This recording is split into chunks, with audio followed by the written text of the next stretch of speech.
आज हम बात करने वाले हैं 17वीं सदी के एक ऐसे जबरदस्त योद्धा राजा की जिसने अपनी रणनीति के दम पर बड़े बड़े साम्राज्यों को हिलाकर रख दिया और लड़ाई के तौर तरीके हमेशा के लिए बदल दिए। तो सवाल यही उठता है, जब सामने दुश्मन बहुत ज्यादा ताकतवर हो तो एक कमजोर पक्ष उसे कैसे हरा सकता है। ये कहानी ठीक इसी सवाल का जवाब है। एक ऐसी कहानी जहां लगभग नामुमकिन को मुमकिन कर दिखाया गया। तो चलिए देखते हैं ये सब हुआ कैसे। जरा सोचिए, तारीख है 10 नवंबर 1659 और जगह है प्रतापगढ़ का किला। माहौल में एक अजीब सा तनाव है क्योंकि इतिहास की सबसे नाटकीय मुलाकातों में से एक होने वाली है। यहाँ दो जानी दुश्मन आमने सामने आने को तैयार हैं। अब सवाल ये है कि ये दो दुश्मन थे कौन और क्यों कहा जाता है कि ये मुकाबला बराबरी का था ही नहीं, मतलब बिल्कुल भी नहीं। चलिए देखते हैं। तो देखिए, एक तरफ थे अफजल खान, बीजापुर सल्तनत के एक बहुत ही ताकतवर माने हुए जनरल, और दूसरी तरफ थे शिवाजी, जो उस वक्त एक नए नए मराठा साम्राज्य को खड़ा करने की कोशिश कर रहे थे। मतलब साफ है, एक तरफ एक स्थापित ताकत और दूसरी तरफ एक नया चैलेंजर। आप जरा फौज का फर्क देखिए, ये फर्क जमीन आसमान का था। अफजल खान के पास क्या था? 12,000 घुड़सवार, 10,000 पैदल सैनिक, 85 हाथी और करीब करीब 80 से 90 तोपें। और शिवाजी के पास? उनकी सेना इसके मुकाबले बहुत छोटी थी। और सबसे बड़ी बात, लड़ाई की जगह पर उनके पास ना तो एक भी तोप थी और ना ही एक भी हाथी। तो सवाल ये है कि इतने बड़े नुकसान की भरपाई कोई कैसे करता। शिवाजी ने इसका जवाब ताकत से नहीं बल्कि दिमाग से दिया। उन्होंने एक ऐसी मिलिट्री स्ट्रैटेजी पर भरोसा किया जो उस जमाने के लिए बिल्कुल नई, एक क्रांतिकारी चीज थी। इस कमाल की स्ट्रैटेजी का नाम था गनीमी कावा। अब ये था क्या? देखिए, ये खुले मैदान में आमने सामने की लड़ाई से बिल्कुल हटकर था। इसे आप गुरिल्ला वॉरफेयर का एक देसी स्टाइल समझ सकते हैं, जिसका एक ही मकसद था, दुश्मन पर तब हमला करो जब उसे बिल्कुल उम्मीद ना हो। तो गनीमी कावा के 5 बड़े सिद्धांत थे। पहला, अपने इलाके की पूरी जानकारी, मतलब पहाड़ियों, जंगलों और घाटियों को ही अपना हथियार बना लो। दूसरा, सरप्राइज अटैक, अचानक हमला करो और फिर गायब हो जाओ। तीसरा, रफ्तार, छोटी छोटी तेज घुड़सवार टुकड़ियों का इस्तेमाल करो। चौथा, साइकोलॉजिकल वॉरफेयर, दुश्मन के दिल में खौफ और कंफ्यूजन पैदा कर दो। और पांचवा, जो शायद सबसे जरूरी था, एक जबरदस्त जासूसी नेटवर्क, ताकि दुश्मन की हर चाल का पता पहले से हो। और ये रणनीति इतनी असरदार थी, इतनी ज्यादा कि मुगल बादशाह औरंगजेब भी परेशान हो गया था। उसने गुस्से और हताशा में शिवाजी को पता है क्या कहा? पहाड़ी चूहा। इससे साफ पता चलता है कि दुश्मन उनकी इस छापामार रणनीति से कितने तंग आ चुके थे, वो उन्हें पकड़ ही नहीं पाते थे। अच्छा, तो चलिए अब वापस चलते हैं प्रतापगढ़, उसी तनाव भरी मुलाकात पर जहां शिवाजी की इस पूरी रणनीति का सबसे बड़ा इम्तिहान होने वाला था। तो हुआ ये कि दोस्ती और शांति से गले मिलने के बहाने अफजल खान ने अपना असली रंग दिखा दिया। उसने शिवाजी को अपनी मजबूत पकड़ में जकड़ा और उनकी पीठ में कटार से वार करने की कोशिश की। ये साफ साफ एक धोखा था।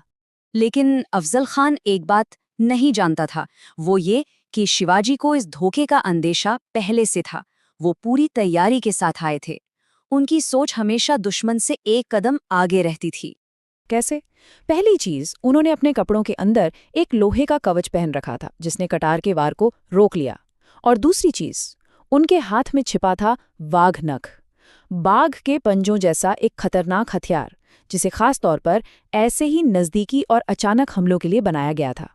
बस शिवाजी ने मौका देखते ही पलटवार किया और वाघ नख से अफजल खान का पेट चीर दिया। पर रुकिए, कहानी यहाँ खत्म नहीं हुई। ये जो आमने सामने की लड़ाई थी ना, ये तो बस शुरुआत थी। ये असल में एक बहुत बड़े और पहले से प्लान किए गए एम्बुश का सिग्नल था।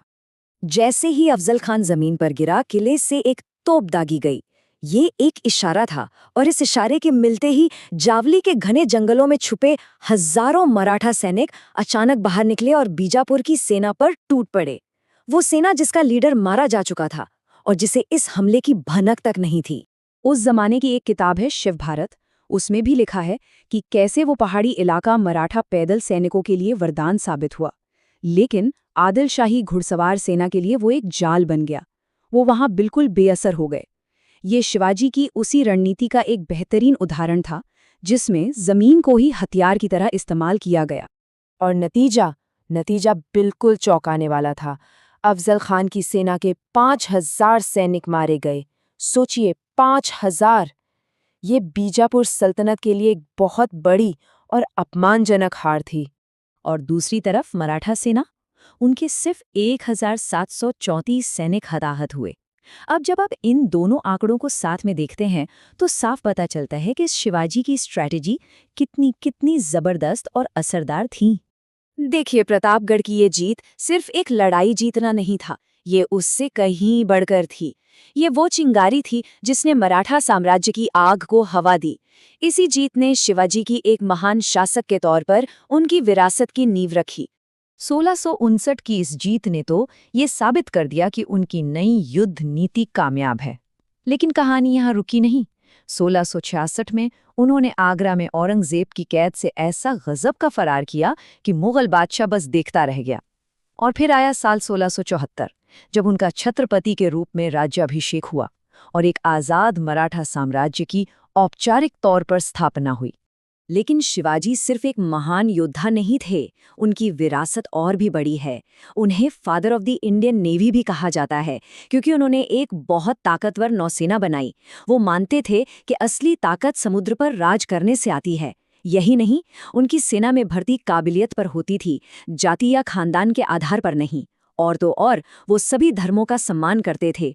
उन्होंने मुस्लिम दरगाहों और मस्जिदों को भी मदद दी और जजिया जैसे भेदभाव भरे टैक्स का कड़ा विरोध किया।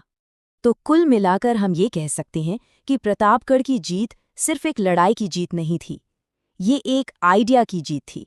एक इस बात का सबूत था कि अगर रणनीति सही हो, दिमाग तेज हो और हिम्मत हो, तो कोई भी ताकत, चाहे वो कितनी भी बड़ी क्यों न हो, उसे झुकाया जा सकता है। और ये हमें एक बहुत ही दिलचस्प सवाल पर लाकर छोड़ता है कि किसी भी महान लीडर की असली विरासत क्या होती है। वो लड़ाइयाँ जो वो जीतते हैं, या वो नए आइडियाज़, वो नई सोच जिससे वो आने वाली पीढ़ियों को प्रेरणा देते हैं।